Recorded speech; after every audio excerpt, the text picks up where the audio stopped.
హైదరాబాద్లో అనాథాశ్రమం కూడా వదలలేదు. అనాథ పిల్లలను బయటికి ఈడ్చేసి ఆశ్రమాన్ని కూల్చేశారు.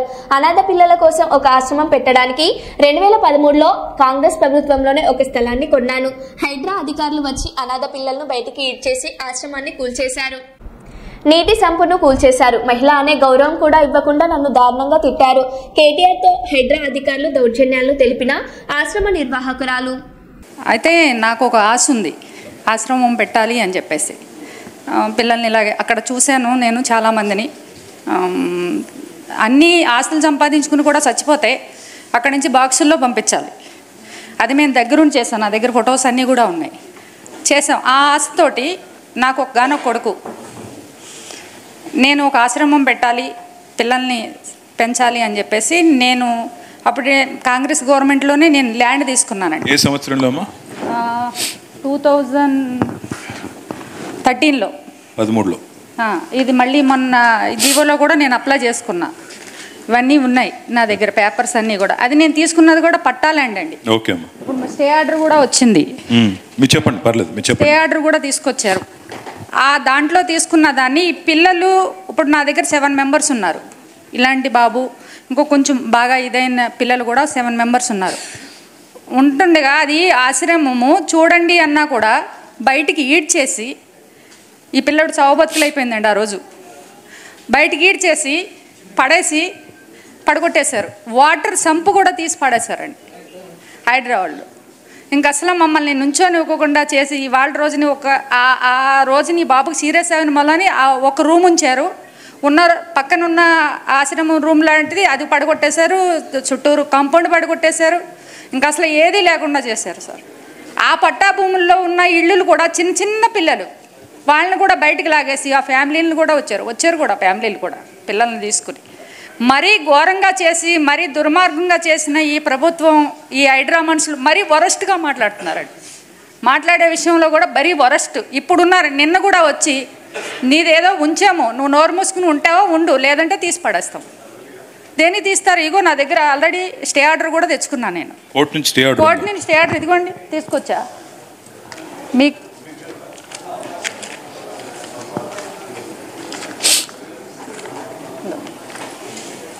హైకోర్టు నుంచి తీసుకొచ్చాండి. హైకోర్టు స్టే ఆర్డర్ కూడా ఉన్నా కూడా తీసేశారు. ఎంపీ ఉండగానేమో మా ఏరియాకి వచ్చి మమ్మల్ని గుడిసెలు వేసుకోమని చెప్పిండు సార్. ఇప్పుడు ఎంపీ ఉండగా వచ్చి రేవంత్ రెడ్డి గారు ఎంపీ ఉండగా వచ్చి మా ఏరియాకి వచ్చి అమ్మ మీరు లేని వాళ్ళు గరీబ్ వాళ్ళు ఉన్నారమ్మా గుడిసెలు వేసుకోరని చెప్పిండు. ఈ రోజు సీఎం కాగానే వచ్చి గుడిసెలు తీసేయడం ఎంతవరకు కరెక్ట్ సార్? ఇది ఎంత దారుణం అంటే పండగ అనకుండా గిట్ట ఇళ్ళకి వెళ్ళి గుంజుకుంటే వెళ్ళగొట్టిండు సార్.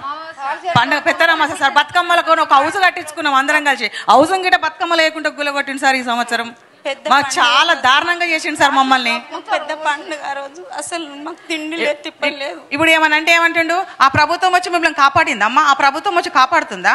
అవును, ఈ ప్రభుత్వంలో ఉన్నప్పుడు ఈ ప్రభుత్వం మేము చేసే పని చేస్తున్నాం, మేము ఆ ప్రభుత్వం వచ్చి కాపాడమని.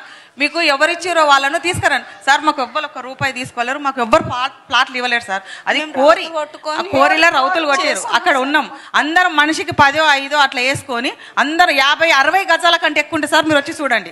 60 గజాల కంటే ఎక్కువ ఉంటే మొత్తం మీరు తీసేసుకోరు. మేము ఏదానికైనా రెడీ. 60 గజాల కంటే ఎవ్వరికి ఇంత జాగా ఎక్కువ లేదు అక్కడ.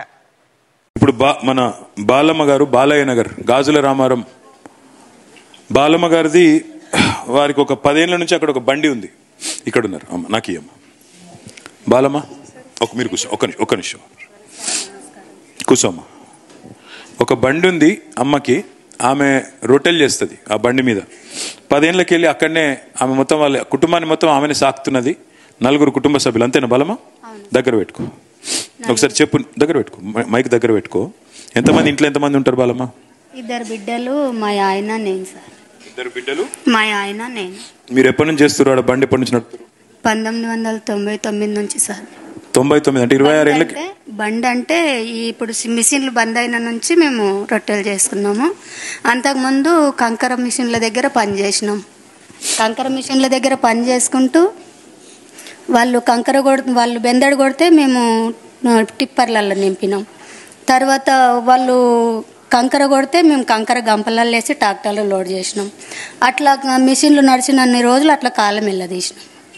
అప్పుడంతా మేము కోరిని నమ్ముకొనే బతికినాం. అదొక చేను మాదిరిగా.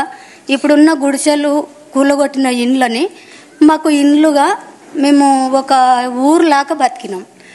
అన్ని కుల వర్గాలు ఉన్నాయి సార్ అక్కడ, మేమంతా కలిసి బతికినాం. ఇప్పుడు వర్షం పడితే పిడుగుపడ్డట్లు ఈ హైడ్రా వచ్చి మాకు ఇంత అన్యాయం చేసింది. అయితే ఇది జరుగుతుందని మేము అనుకోలే. కానీ మాకు 2013 నుంచి మాకు నీళ్ళ కరువు తీర్చిండు. బీఆర్ఎస్ ప్రభుత్వంలో అన్నగారు వచ్చిండ్రు, అక్కడ మాకు నీళ్ళ కరువు తీర్చిండు. అన్ని చోట్ల మంచి జరిగింది సార్. ఒక మాటలో చెప్పాలంటే అన్ని చోట్ల మంచి జరిగింది. మాకు ఊర్లల్లో పింఛన్లు అయినాయి, పెద్ద మనుషులకి 2000 పింఛన్ పెంచిండ్రు, కళ్యాణ పథకం ఇచ్చిండ్రు, కష్టజీవులున్న తల్లిదండ్రుల పిల్లల్ని సంతోషంగా పెళ్లిళ్ళు చేసిండ్రు.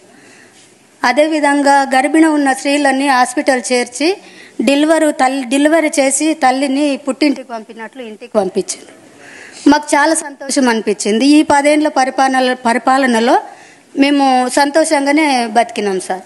నీళ్లు లేకుంటే నీళ్ళ కరువు తీర్చిండు, కరెంటు లేకుంటే కరెంటు. అప్పుడు గాలిగొట్టేటి చిన్న స్టవ్లు ఉంటుండే, కిరోసిన్ ఆయిల్ ఉంటుండే. ఆ దీపం పెట్టుకొని మచ్చరదానీలు కట్టుకొని మళ్ళీ మేము మంచినూనె దీపం ఎప్పటికీ దొరికేది కాదు. కట్టెల మీద వంట చేసుకున్నప్పుడు నూనె దొరకకపోతే మేము మంచినూనె దీపం పెట్టి మచ్చరదానీలు కట్టుకొని కాలం వెళ్ళదీసినాం సార్. మాకు ఈ హైడ్రా అంటే చాలా విరక్తి వచ్చింది. మాకు అసలు చావా బతుక తేలిపోవాలి, కానీ ఈ నరకం మాకు ఉండొద్దు సార్. నిజానికి అనాలంటే ప్రాణాలు తెగించైనా మేము ప్రాణాలు ఇడవనికి సిద్ధమున్నాం. కానీ మా ఇజ్జతు మహాభారతంలో ద్రౌపదికి జరిగినంత అవమానం జరిగింది. బట్టలు ఊడిపోతుంటే, బట్టలు పక్కకైతుంటే ఆడపిల్లల్ని పోలీసులను పెట్టి బండ్ల ఎక్కియడానికి ప్రయత్నం చేసి బండ్ల ఎక్కించిండ్రు. మేమంతా దొంగ పని ఏం చేసినాం ఆనాడు తెలియదా? మేము పని చేసినప్పుడు మిషన్ల దగ్గర ఇప్పటికీ నేను 30 సంవత్సరాల నుంచి అక్కడ ఉంటున్నా. అప్పటికే 10 ఏళ్ల నుంచి ముందు మా పెద్ద మనుషులు ఉంటున్నారు. మరి మేము అన్నేళ్ల నుంచి కష్టపడ్డప్పుడు గవర్నమెంట్ కూడా చూసింది. ఎన్ని ప్రభుత్వాలు మారినాయి, అయినా మా కష్టాలు కన్నీళ్లు మున్నీరుగా బతికినాం. ఇప్పటికీ మాకు కాంగ్రెస్ ప్రభుత్వం ఎన్నిసార్లు అక్కడ వచ్చినప్పుడు 2 సార్లు కాంగ్రెస్ ప్రభుత్వం మారింది, ఒక్కసారి తెలుగుదేశం ప్రభుత్వం మారింది. మీకు చేస్తామన్నారు. కాంగ్రెస్ ప్రభుత్వం మీకు పట్టాలు ఇప్పిస్తామన్నారు. ఇప్పిస్తాం అన్నప్పుడు నమ్ముతాం కదా, పేదోళ్ళం, మాకేం చేత కాదు, ఏం తెలియదు కూడా, ఆశపడ్డాం. ఈ 10 ఏళ్ల తర్వాత వచ్చి మాకు 10-15 ఏళ్ల తర్వాతనేమో వచ్చి ఇప్పుడు మాకు ఇండ్లు గూళ్ళో కొట్టేస్తే మేమేమైపోవాలి? మా పిల్లలు మేము ఇజ్జత్కు బతకాలన్నా చావాలన్నా మమ్మల్ని బతకని. ఎంతమంది పిల్లలు తల్లి నీకు? 2 బిడ్డలు సార్. 2 ఆడపిల్లలా? ఆయనకి మోకాళ్ళ కాడికి 2 కాళ్ళు పోయినాయి సార్. నేను రొట్టెల బండి పెట్టుకున్నా. ఇప్పుడు నిన్న మొన్న రొట్టెల బండి కూడా తీసేపిస్తామంటున్నారు. ఇది ఎక్కడ న్యాయం? ధైర్యంగా ఉండు, నేను చేస్తాను నీకు, తప్పకుండా నేను ఇప్పిస్తాను నీకు. ధైర్యంగా ఉండు తల్లి. జాగాలు మాకే కావాలి సార్, తప్పకుండా జాగాలు ఖచ్చితంగా మాకే కావాలి. విన్నారు కదా, ఈ దాదాపుగా కుడి ఎడమ అందరి పరిస్థితి అదే.